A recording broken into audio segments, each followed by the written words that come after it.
សួស្តីបងប្អូនទាំងអស់គ្នាថ្ងៃនេះខ្ញុំមានរឿងហួសចិត្តមួយបងប្អូនណាបងប្អូនជួយមើលខ្ញុំតិចមើលនេះត្រេកខបងប្អូនមើលលេខកូដណាបងប្អូនមើលច្បាស់លេខកូដនេះ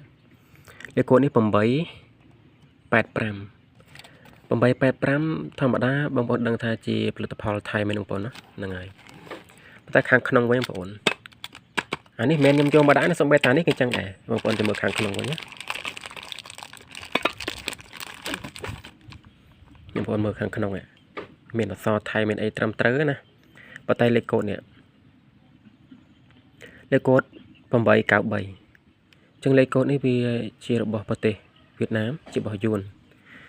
ហើយដល់ពេលខាងក្រៅនេះអាសបកនេះសបករបស់ថៃនេះសបកនេះ885នេះសបករបស់ថៃដល់ពេលខាងក្នុងវាទៅជារបស់យួនវិញហើយ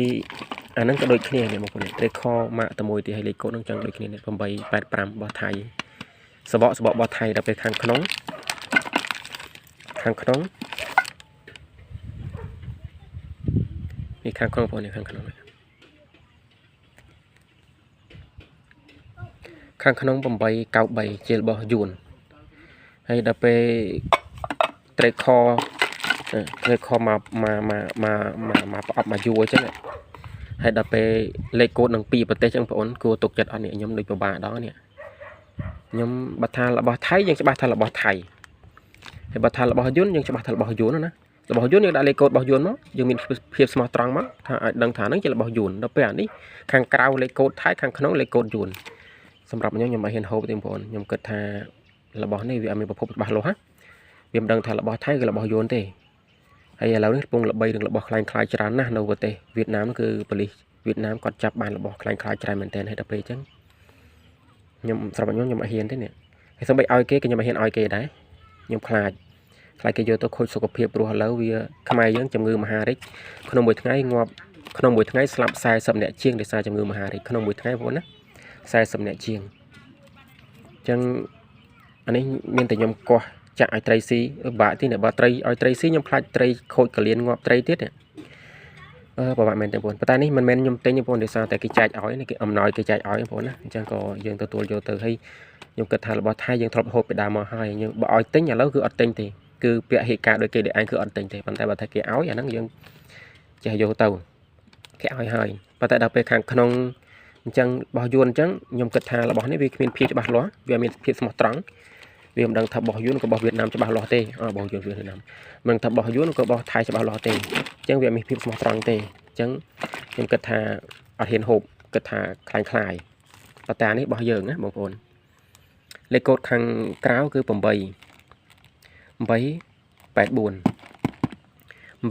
គឺដឹងតែរបស់ខ្មែរយើងអញ្ចឹងឥឡូវយើងមើលខាងក្នុងម្ដងមើលលេខកូដខាងក្នុងម្ដងតើមានភាពស្មោះត្រង់អត់ខាងក្រៅយ៉ាងណាលេខកូដខាងក្នុងគឺយ៉ាងដូចគ្នានេះបងប្អូនឃើញអត់គឺដូចគ្នា884ដូចគ្នាហើយខាងក្រៅ884ដូចគ្នាអញ្ចឹងដឹងតែរបស់ខ្មែរយើងអញ្ចឹងមានភាពស្មោះត្រង់ទាំងក្នុងទាំងក្រៅអញ្ចឹងមកគួរយើងទុកចិត្តហ៊ានហូបហ៊ានញ៉ាំខ្លះដល់ពេលត្រេកខនេះខាងក្រៅនោះលេខកូដផ្សេងខាងក្នុងនោះលេខកូដផ្សេងអញ្ចឹងមិនដឹងថារបស់ប្រទេសណាប្រកាសទេយើងហូបទៅប្រកាសជាខូចកលៀនបងប្អូនខ្មែរយើងមហារីក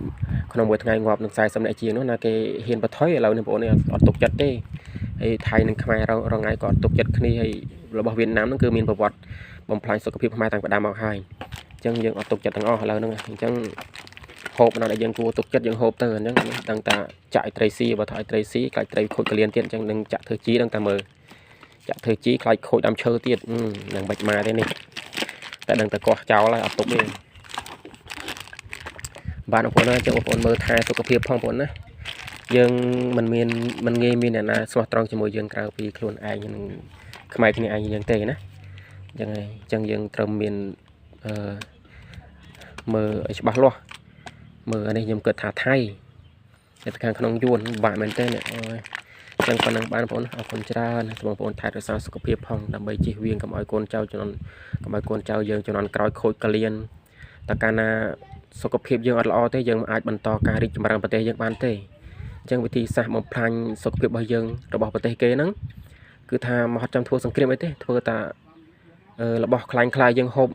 ឈើងាប់ហ្នឹងក៏យើងគ្មានសមត្ថភាពអីទៅតតាំងជាមួយគេបានដែរព្រោះធនធានរបស់យើង ធនធានមនុស្សយើងវាទន់ខ្សោយអស់ហើយហ្នឹងធនធានមនុស្សយើងដែលរៀនចេះទាំងប្រមាណហ្នឹងខូចកលៀនអស់ហើយហ្នឹងអញ្ចឹងមានអីទៀតបងប្អូនខូចកលៀនទៅមើលប្រទេសគេទៀតហ្នឹងម៉ោមហ្នឹងឯងអស់ខូចទាំងសុខភាពអស់ទាំងលុយទៀតប្រទេសក៏បាក់ថែរក្សាទៀតអញ្ចឹងបងប្អូនណាជួយថែរក្សាសុខភាពទាំងអស់គ្នាបងប្អូនថែរក្សាសុខភាពក៏ដូចថែរក្សាប្រទេសយើងចឹងឯងសុខភាពល្អធនធានមនុស្សច្រើនអត់ឈឺអីចឹងក៏យើងមានសមត្ថភាពអាចអភិវឌ្ឍប្រទេសយើងបានបងប្អូនអរគុណច្រើនជម្រាបលាថែរក្សាសុខភាពទាំងអស់គ្នាផ្លេចបងប្អូនជួយ share បន្តផងណាបងប្អូនណាជួយ share បន្តដើម្បីឲ្យបងប្អូនយើងដឹងផងបាទអរគុណច្រើន